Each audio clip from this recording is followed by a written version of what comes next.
Olá, graça e paz, seja bem-vindo e que Deus te abençoe. Quero compartilhar uma palavra no teu coração, Salmo de número 25. Amém? Pega a tua Bíblia, a sua caneta, caderno e um coração ensinável e vamos aprender a palavra de Deus. Bom, amados, segura a tua Bíblia aberta porque nós vamos trabalhar os textos hoje. Amém? Será um pouco diferente. Bom, já está com a tua Bíblia aberta? Salmo de número 25. Vamos lá.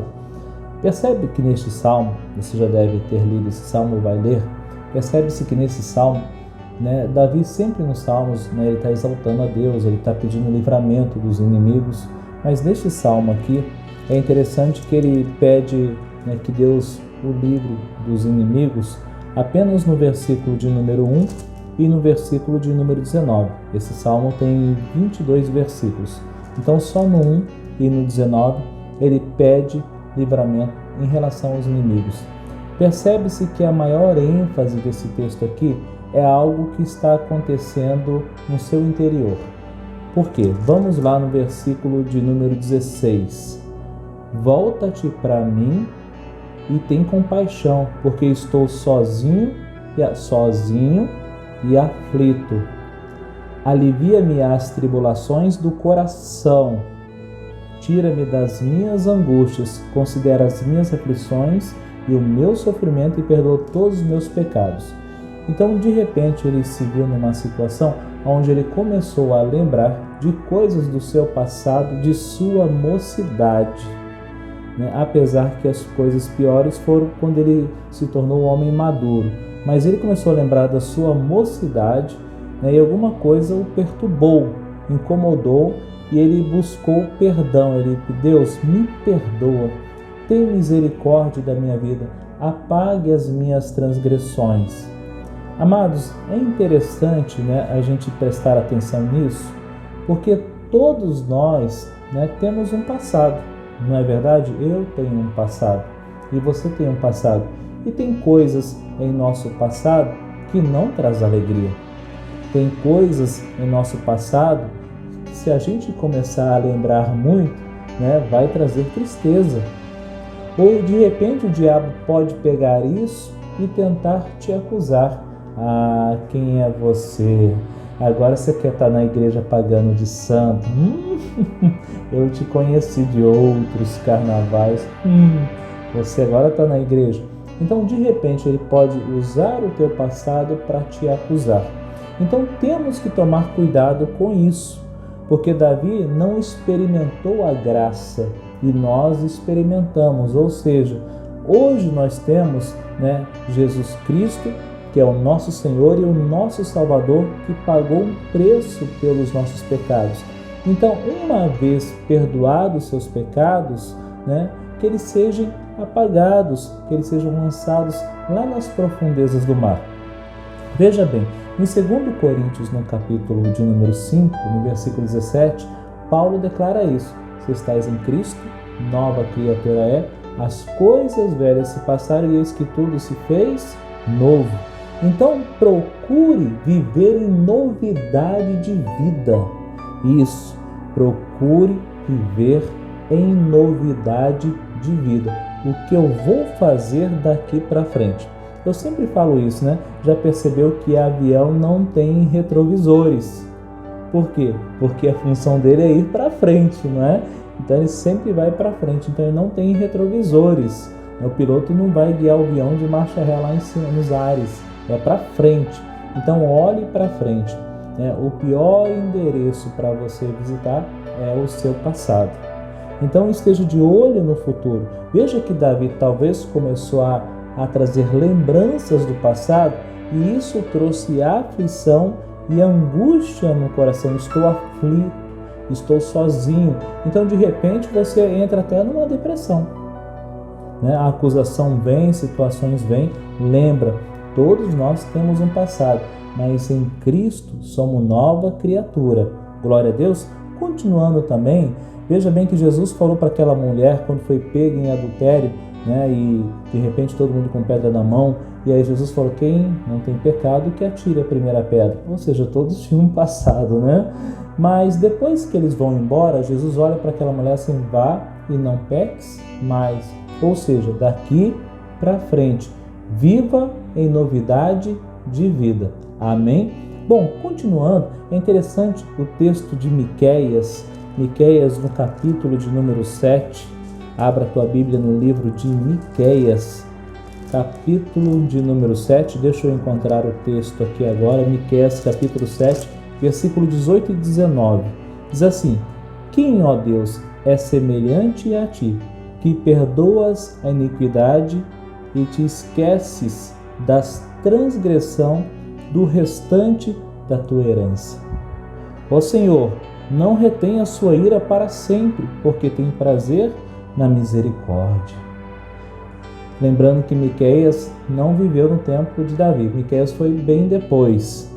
Tornará a ter compaixão de nós, pisará aos pés a nossa iniquidade e lançará todos os nossos pecados nas profundezas do mar. Temos o costume de falar no mar do esquecimento, né? Tem uma lógica para isso, mas na verdade o correto é dizer nas profundezas do mar. Então, se ele vai lançar os pecados nas profundezas do mar, não pegue uma vara para ir pescá-los, deixe eles lá. Amém? Eu coloquei uma frase aqui que diz assim: as pessoas devem ser definidas pelo que elas são e não pelo que elas foram. As pessoas devem ser definidas por aquilo que elas são e não por aquilo que elas foram. Ah, fulano que está pregando, eu conheci ele era um beberrão.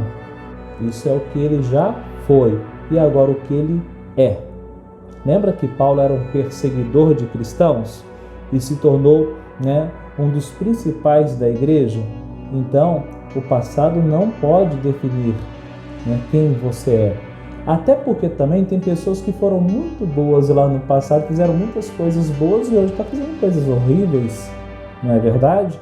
Então, você deve ser definido pelo agora, o que você está fazendo hoje. Amém? Continuando aqui nesse texto, então Davi vai além. Além de pedir perdão, misericórdia, ele pede por instrução. Veja bem no versículo 4 e versículo 5.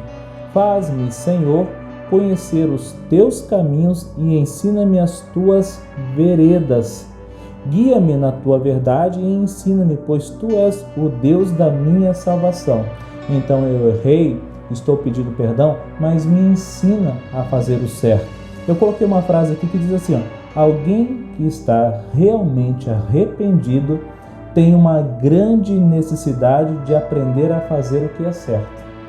Alguém que está extremamente arrependido tem uma grande necessidade de aprender a fazer o que é certo. Então essa é uma das características, porque de repente você encontra alguém que fala que está arrependido, mas não quer aprender a fazer o que é certo. Continua errando. Na verdade, o sistema que nós temos hoje, o sistema prisional, fala sistema de reeducandos, ressocialização. Na verdade, a proposta primária era reeducar aqueles que transgrediram, mas eu só vejo que vai receber instrução quem realmente está arrependido e quer fazer a coisa certa. Amém? Continuando aqui, então ele pede para que o Senhor o ensine.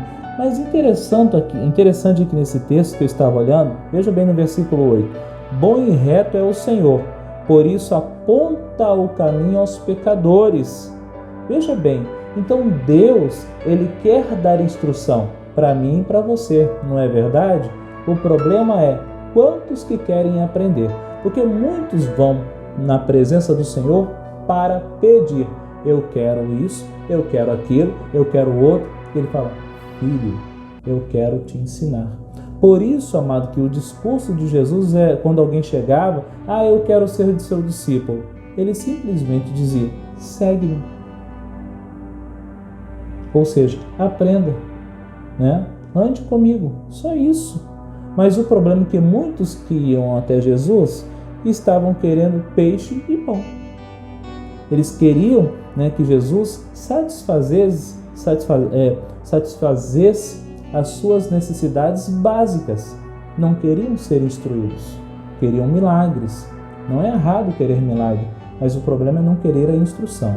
Agora, continuando no versículo 9, Guia os humildes na justiça e ensina os mansos o seu caminho. Preste atenção, guia os humildes. Por que a Bíblia está falando isso? É fácil, não é verdade? Porque o orgulhoso não quer aprender. O orgulhoso não vai querer aprender o caminho do Senhor. Sabe por quê? Porque vai exigir renúncia, humildade, quebrantamento. E são itens difíceis para um orgulhoso se submeter. Ele se quebrantar, ele ter humildade, ele parar para ouvir é muito difícil. Por isso a palavra está falando que ele guia os humildes, porque o orgulhoso jamais aceitará. Bom, e continuando aqui, no versículo de número 12, vem algo interessante, e aqui que eu vou encerrar, que fala assim: o homem que teme o Senhor, o homem que teme ao Senhor, o homem que teme ao Senhor. Você tem temor de Deus? Ah, com certeza, eu creio que sim, você tem temor de Deus. Então ele está falando, o homem, a mulher que tem temor de Deus, perdoa a iniquidade, ele o instruirá no caminho que deve escolher. Então veja bem, se eu tenho temor de Deus, eu vou ouvir as instruções e ele vai me direcionar. Amém? Eu vou ouvir as instruções e ele vai me direcionar o caminho que eu devo andar, que eu devo escolher. Lembra que tudo é uma escolha. Ah, pastor, eu estou passando por isso, eu estou passando por aquilo. Lembra que você tinha a decisão de escolher e você escolheu estar nessa situação, seja ela boa ou ruim. Você escolheu, não foi obrigado. Segundo ponto, aqui no versículo 13: na prosperidade repousará a sua alma. Na prosperidade repousará a sua alma. Porque quem para ouvir as instruções de Deus, prospera. Verdade, eu sou testemunho disso, eu conversando com alguns irmãos, aqueles que buscam instrução e conselhos, eles prosperam, incrível.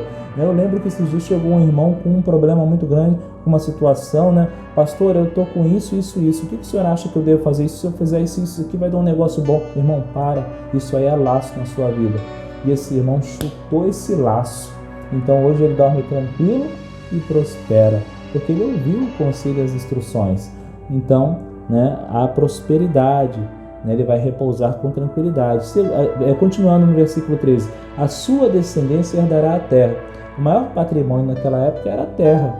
Então, ou seja, você vai ter prosperidade, essa prosperidade vai alcançar a vida dos teus filhos. Versículo 14: a intimidade do Senhor é para que os temem. Então veja bem, muita gente fala que tem intimidade com Deus, mas a intimidade com Deus é para aqueles que têm temor de Deus. Porque às vezes a pessoa fala, eu conheço a Deus, mas não tem temor, não anda no caminho de Deus. E continuando aqui no versículo de número 15: os meus olhos se elevam continuamente ao Senhor, pois Ele me tirará os pés do laço. Então, se eu estiver olhando, estranho, eu olhando para o Senhor e Ele tira o meu pé do laço. Eu deveria estar olhando para o chão, mas aqui está dizendo que eu olho para o Senhor e Ele tira o meu pé do laço. Ou seja, quando eu olho para o Senhor, eu estou olhando fixo para Ele, Ele me dá livramento. Amém? Então, às vezes você está focado naquela situação, naquele problema, o que eu vou fazer, Olha para o Senhor e Ele vai te livrar do laço. Glória a Deus, aleluia. Bom, então, amados, eu quero encerrar por aqui esse texto para uma grande reflexão nossa, não é verdade?